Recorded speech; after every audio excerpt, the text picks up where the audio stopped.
తాకట్లో ఉన్న మీ బంగారాన్ని విడిపించి ఆ రోజు ఆన్లైన్ రేటుకి కొంటాం. Sharma gold company. నమస్తే, మీరు చూస్తుంది సుమన్ టీవీ. నేను మీ కీర్తి. ఏప్రిల్ నెలలో ద్వాదశ రాశుల్లో భాగంగా 1 నుంచి 15వ తారీఖు వరకు వివిధ రాశుల వారికి ఎలా ఉంటుంది మనకు తెలియజేయడానికి మనతో పాటు ప్రముఖ ఆస్ట్రాలజర్ బ్రహ్మశ్రీ నందిబట్ల శ్రీహరి శర్మ గురువు గారు ఉన్నారు. నమస్తే గురుగారు. వాగర్థ వివ సంపృక్తౌ వాగర్థ ప్రతిపత్తయే జగతః పితరౌ వందే పార్వతీ పరమేశ్వరౌ ఆదిత్యాయ చ సోమాయ మంగళాయ బుధాయ చ గురుశుక్ర శనిభ్యశ్చ రాహవే కేతవే నమః. శృంగేరి జగద్గురు పీఠాధిపతులకి కంచి పీఠాధిపతులకి నమస్కారములు తెలియజేసుకుంటూ కార్యక్రమాన్ని ప్రారంభిద్దాం. ద్వాదశ రాశులలో జన్మించినటువంటి వారికి ఏప్రిల్ మాసములో 1వ తారీఖు నుంచి 15వ తారీఖు వరకు ఏ విధంగా ఉండబోతుంది అనే విషయం తెలుసుకునే ముందు గ్రహస్థితి తెలుసుకుందాం. ఇక వృషభ రాశిలోనే గురు సంచారం చేస్తూ ఉండడం, అలాగే కుజుడు కర్కాటక రాశిలో సంచారం చేస్తూ ఉండడం, మరియు కేతువు కన్యా రాశిలో, అలాగే పంచగ్రహ కూటమి అనగా గమనించుకున్నట్లయితే ఉగాది నుంచి 30వ తారీఖు వరకు కూడా షష్టగ్రహ కూటమి అనేటువంటిది ఏర్పడడం జరిగింది. ఉగాది మరుసటి రోజు నుంచి ఈ పంచగ్రహ కూటమి అనేటువంటిది కంటిన్యూ అవుతుంది. కాబట్టి పంచగ్రహ కూటమిలలో భాగంగా రవి, బుధ, శుక్ర, శని, రాహు. కాబట్టి ఈ 5 గ్రహాలు అనేటువంటివి ఈ యొక్క మీనరాశిలోనే సంచారం చేస్తున్నాయి.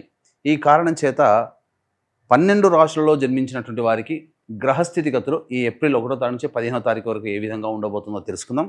ప్రత్యేకించి మహిళలకి కూడా ఏ విధంగా ఉండబోతుందో తెలుసుకుందాం. గురుగారు, మిథున రాశి వారికి ఏప్రిల్ 1వ తారీఖు నుంచి 15వ తారీఖు వరకు ఎలా ఉంటుందో తెలియజేస్తారా? ద్వాదశ రాశులలో 3వదైనటువంటి మిథున రాశిలో జన్మించినటువంటి వారికి 1వ తారీఖు నుంచి 15వ తారీఖు వరకు ఏ విధంగా ఉండబోతుందో తెలుసుకునే ప్రయత్నం చేద్దాం.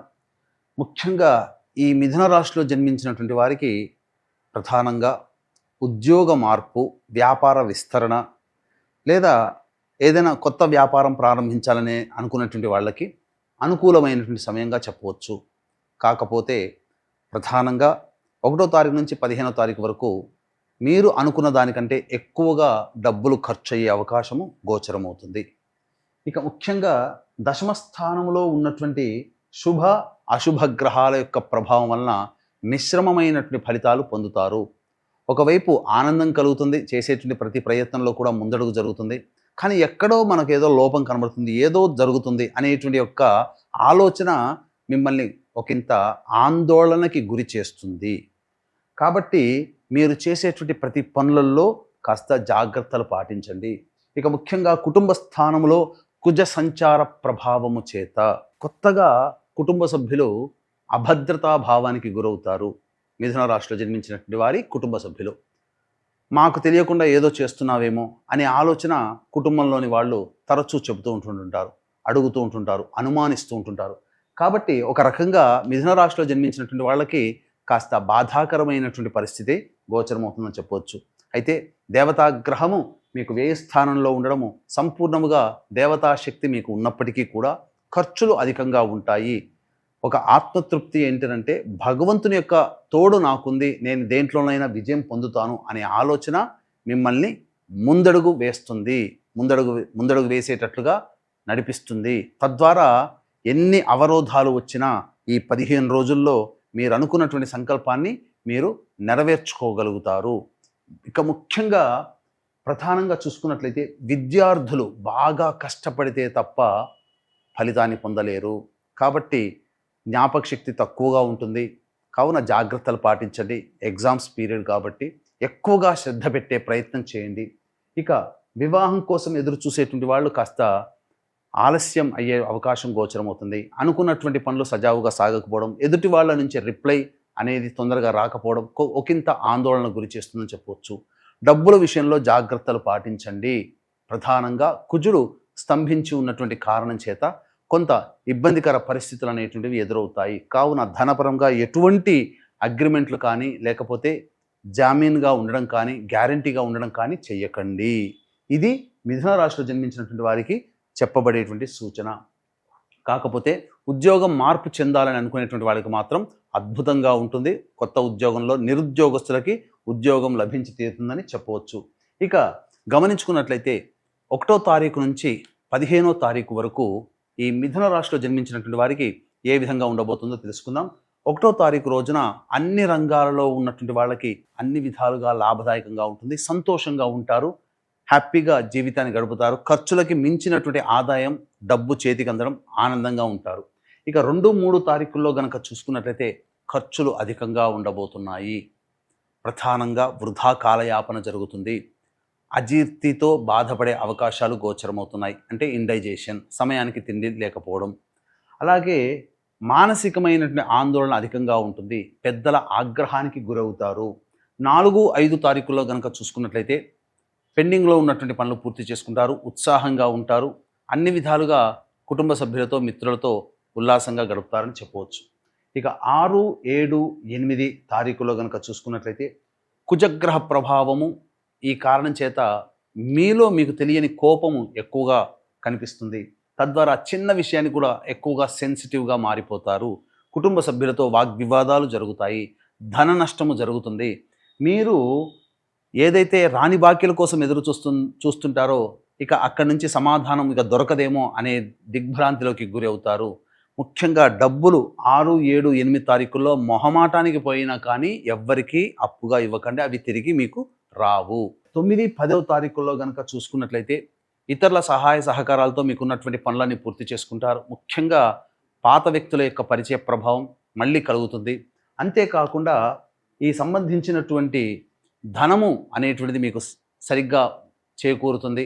ఖర్చులన్నీ కూడా వెళ్ళదీసుకుంటారు, ఆనందంగా గడుపుతారని చెప్పవచ్చు. ఇక 11, 12, 13, 14, 15 తారీఖుల్లో వాహనాన్ని నడిపేటప్పుడు జాగ్రత్తలు పాటించాలి. తల్లిగారి ఆరోగ్యం పట్ల శ్రద్ధ వహించాలి. అయితే 14, 15 తారీఖుల్లో మీరు అనారోగ్యం చేసే అవకాశం ఉంటుంది. కావున ఔషధ సేవన కూడా ఆ రోజులో జరుగుతుంది.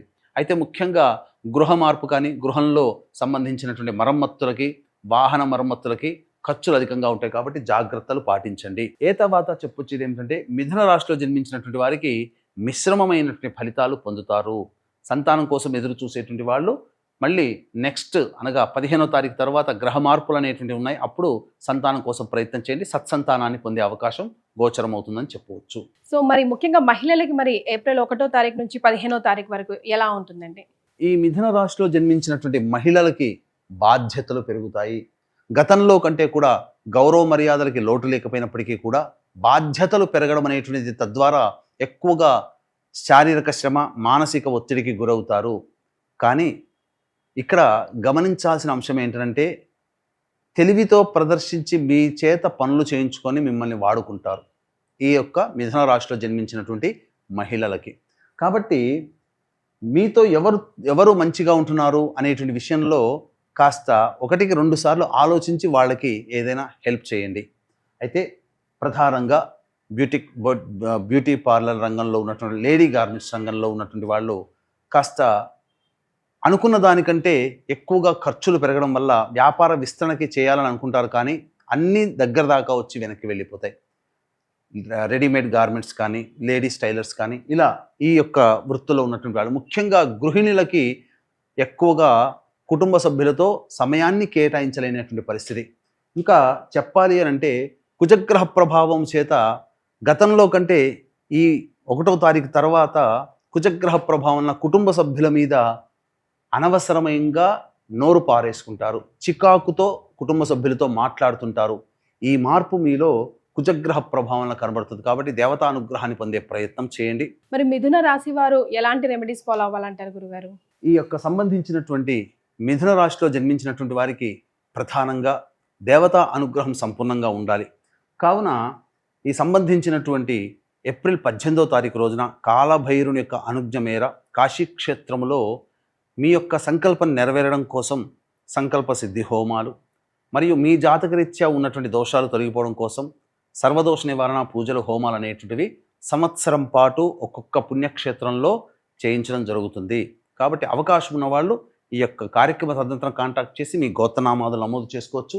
మరీ ముఖ్యంగా ఈ మిథున రాశిలో జన్మించినటువంటి వాళ్ళు సుబ్రహ్మణ్య స్తోత్ర పారాయణం, సుబ్రహ్మణ్య అర్చన, అభిషేకాదులు జరుపుకుంటే చాలా మటుకు సమస్యలు కంట్రోల్లో ఉంటాయని చెప్పవచ్చు. చాలా సంతోషం గురుగారు. మిథున రాశి వారికి ఏప్రిల్ 1 నుంచి 15వ తారీఖు వరకు ఎలా ఉంటుందో తెలియజేయడంతో పాటుగా చక్కటి పరిహారాలను కూడా సూచించారు. ధన్యవాదాలు. సర్వం శ్రీ ఉమామహేశ్వర పరబ్రహ్మార్పణమస్తు.